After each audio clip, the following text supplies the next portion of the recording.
إخوان الله عز وجل ما أوجدنا إلا لقضية مهمة: وما خلقت الجن والإنس إلا ليعبدون ما أريد منهم من رزق وما أريد أن يطعمون. الله عز وجل يقول: وكيف تكفرون بالله وكنتم أمواتا فأحياكم ثم يميتكم ثم يحييكم ثم إليه ترجعون. بل من كرم الله عز وجل خلق كل شيء من أجلنا. هو الذي خلق لكم ما في الأرض جميعا ثم استوى إلى السماء فسواهن 7 سماوات وهو بكل شيء عليم. الآن بعض الناس يحتفلون بعيد رأس السنة. يا إخوان والله عز وجل يعلم ما يفعلون. يا إخوان يحتفلون بأن عيسى ابن الله. السماوات تتشقق وتتفطر والأرض تنشق والجبال تخر.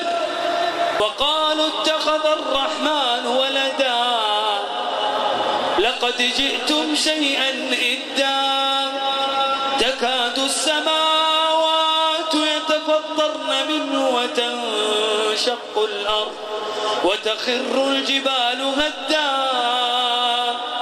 أن دعوا للرحمن ولدا وما ينبغي للرحمن أن يتخذ ولدا إن كل من في السماوات والأرض إلا آتي الرحمن عبدا لقد أحصاهم وعدهم عدا وكلهم آتيه يوم القيامة فردا. يا اخواني لا، ولو تجي بعض الناس لما نتكلموا عن الاحتفال قال يا اخي ما فيها شيء، زملائنا نعرفهم اصحابنا نحتفل.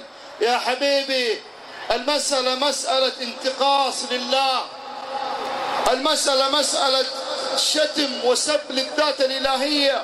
يوم يقول هذا النصراني أو هذا اليهودي يقول بأن لله عز وجل ولد، السماوات تبغى تتفطر والأرض تبغى تتشقق والجبال تبغى تنهد. ليه؟